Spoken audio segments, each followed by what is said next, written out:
Tam Talks explores life, spirituality, and general weirdness through quirky storytelling and laughter, lighting you up in your life journey. Let's go! Welcome back to another episode of Tam Talks. Tamiah here. So this episode, I want to just share a really cool experience that I had. I went to a Buddhist temple it was like a day-long meditation retreat. And this was at the end of February in 2026. And it was really interesting how it came about rewind to a few months ago, is when they would have started, but there were monks from Texas who decided to do like a pilgrimage, a walk for peace. And it's called Walk for Peace if you look it up on social media. So these, I think there were, I want to say 17 monks who started like in their robes and walked from Texas all the way to Washington D.C. And so I caught their journey. I think they were more than halfway through when I kind of caught it on Instagram. But I loved watching their journey. And it was so beautiful to see people from all walks of life, all religions, all colors, all things, welcoming these monks as they walked through their towns, their cities, all of the stuff. They often had police escorts. I feel like I've made reference to this in another podcast, so I won't go on too much about it, but it kind of ties into this. So I really, really loved watching that, and I just felt so connected to just the amazing message. So anyways, fast forward. So my two friends and I had gotten tickets for a Wim Hof event, which I'm going to do an episode on that because that was it's another story. Anyways, and so one of my friends was like, you know what? I think it would be cool. We should see if we can just like pop in and meditate with some monks. And I'm like, that would be cool. And she didn't know about the Walk for Peace that I had been watching. I told her about it later, but anyways, at that time when we decided, so my other friend and I were like, yeah, sure, that'd be super cool. Let's figure it. So we're like looking for places and we're emailing different places. And anyways, the times weren't working. And then we decided, we're like, you know what, let's just go and we'll enjoy the Wim Hof event, take our time, enjoy the breakfast, and then head back, like whatever. So we had made that decision. So in the meantime, one of the temples had emailed me back and said, yep, you can pop by at whatever time it was on whatever day we were looking. And if you're interested, they put in this poster for this day meditation retreat. And I was like, what? Oh, so I responded, I looked at the date and I was like, okay, cool. Like, I'm doing this. Of course, I RSVP, and then literally within a couple of hours, my sister-in-law reaches out and says, oh, I'm doing a 50th party, anyways, for my brother that evening-ish. So anyways, I thought, well, you know what? I'll be able to do both. So I head into Mississauga. I think it started, I have my little sheet here. So it was so welcoming and so well organized. So it was called a Mindfulness and Vipassana Meditation Retreat. And it went from 9 until 4 p.m. And so for me, I think my brother's thing was supposed to be 3 until 6. So I thought, okay, if I leave at 4, I can hit there for 5 and then have an hour.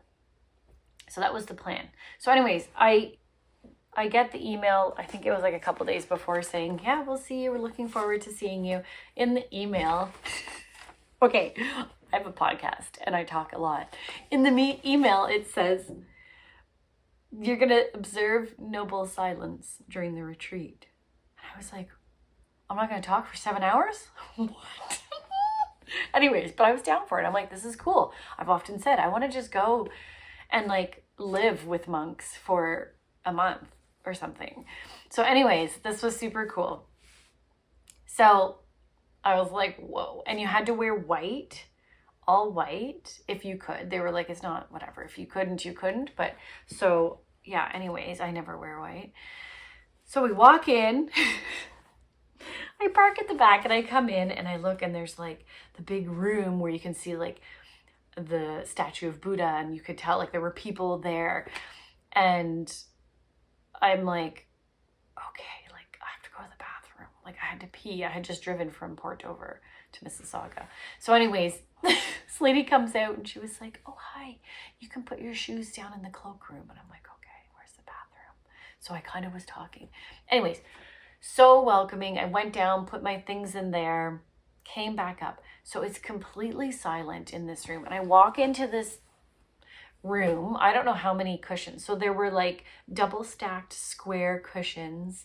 And I think they were like bolsters. And then this neat little pile, like just paper with 2 handouts in front of each spot. And then there were people lined along the walls. And I'm like, oh yeah, I feel like that's my jam. Because then I can like lean against the wall if I want. No, there were no spots along the walls. Everybody, they were taken. So I look in front of me. There was luckily one that was at the back. Oh, and yeah. So anyways, I sit down, the one at the back. And there was like, 10 minutes until the monk was going to come out and speak. And so I sit down and I'm like, okay, this is like really comfy. And I'm sitting cross-legged. And I'm like, this is fantastic. So I look over the little handout, which it was amazing. Like, look at this. It's like this 2 full pages, and it has like the homage to the Buddha, the 8 precepts, the 5 precepts. So it was like this lesson. It wasn't just like this silent meditation retreat. It was this lesson about Buddhism as well. It was beautiful. And yeah, so anyways, we got started. When I came in, there was a desk, and the monk who was going to be speaking to us had written a book. So it was for sale there, and there was this nice lady like selling those books and all that stuff. So of course I purchased one. Anyways, so he opens up by, we're all like chanting the Pali, the devotional chant. And it was really cool because if you like this little handout that they gave us, they had it like translated into English as well. So I was like, but we didn't chant in English. So anyways, it was flippin' amazing. Oh yeah, and the whole thing, it was by donation.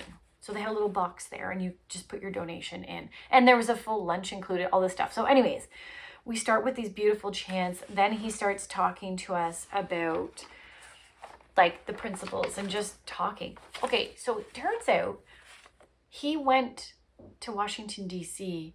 to meet the monks when they arrived, the Walk for Peace. And I was like, what? And he did something there. Like I think he spoke to the whole group. Anyways, his name, oh, that's bad. Oh no, I have it here. Bhante Saranapala. Saranapala, probably more like that. So anyways, he did like taught a lesson. We did a meditation, but it was really cool because like you're seated for this meditation. Usually I'm like laying down for meditation or whatever. We were seated and I was like, how am I I was fine at first because they give you breaks. And I was like, okay, we'll go get they would have like tea or you go to the bathroom. Anyways, so then we came back and there were like, oh, and I forgot when I got my book. I think it was at the break. I bought the book and the lady was like, go and get him to sign it. So I went up and he signed it for me and like, it was really cute. We got a picture taken. I don't know. She didn't send me the picture, so I can't put that. Anyway, so the day was spent meditating and then we had mindful eating. So we had lunch with a bunch of people we didn't know and sat at these tables, but in silence. And it was so cool. And the food was really good. But it was so cool not talking and just being. And I took all of these notes. Like I brought my little notebook and literally all of these pages, because he spoke a lot about our purpose and about spreading peace and about just being mindful and being in the moment and not living in the past, not living in the future. And it was a lot of the things that I believe strongly. So I just felt like really, really connected. And when we meditated, it was in silence, and like I could see, I wrote down like colors, yellow and purple, and then I saw this eye, like this really clear, detailed eye, and it was like pulsating. What else? Anyways, yeah, it was just really cool. And then I got fidgety. So when we came back after the break and then had to sit again, I was like moving my legs, and then I'd sit like this. But a lot of other people were as well. But it didn't matter. Like I didn't feel uncomfortable. I didn't feel judged. I didn't feel anything. I felt only welcome. Yeah. And then we ate and then we came back and he did another talk about like a walking meditation. And he spoke about, he walked in with the monks like for the last little bit and stuff, and just spoke about mindful walking. And so then we walked around this tiny little space, and we had like this chain going. You could either walk like loop on the outside, or you could walk around the inside. And I'm pretty sure it was like 45 minutes. Let me look. Yeah, it was like 45 minutes. And even when we meditated the one time in silence, I'm pretty sure it was 45. No, there were 2 times. Maybe it was an hour. Like it was cool because you just had a chance to almost process what he had been like lecturing about. And another big part of his message was to always go inside.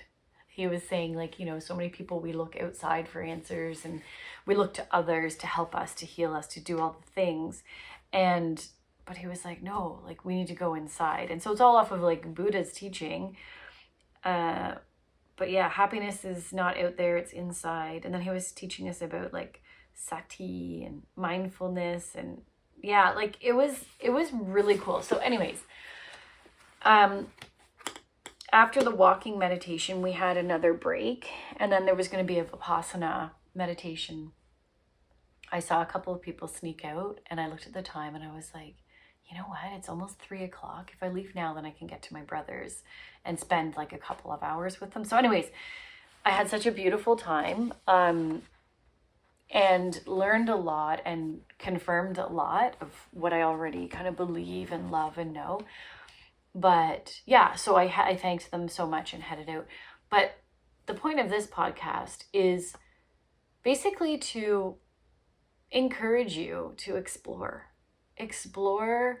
other beliefs, other cultures, even other religions. I'm not tied to religion or any religion.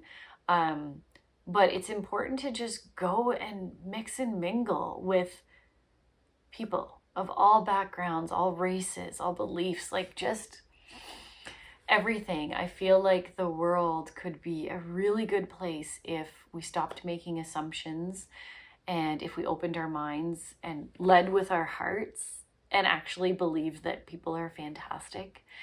So go and explore, reach out to a temple. Anything, a mosque, any place, a church, like wherever a synagogue, anything that, is kind of calling to you, listen to that call and do it. Go travel to the places that are calling you and learn the things. Bring that open-mindedness to life. And yeah, so anyways, I just wanted to do a quick little one to say, go check it out. And Buddhism's freaking awesome. I feel like my personal beliefs, I have like these, I'm like a mishmash of a whole bunch of things that I've learned along the way that I've put together that feel good to my soul. And definitely a lot of Buddhism fits. So anyways, all right. Thanks for listening. Peace out. Thanks for hanging out and listening to my wild and wacky Tam Talks. Follow Tam Talks to be notified of new episodes. Peace out.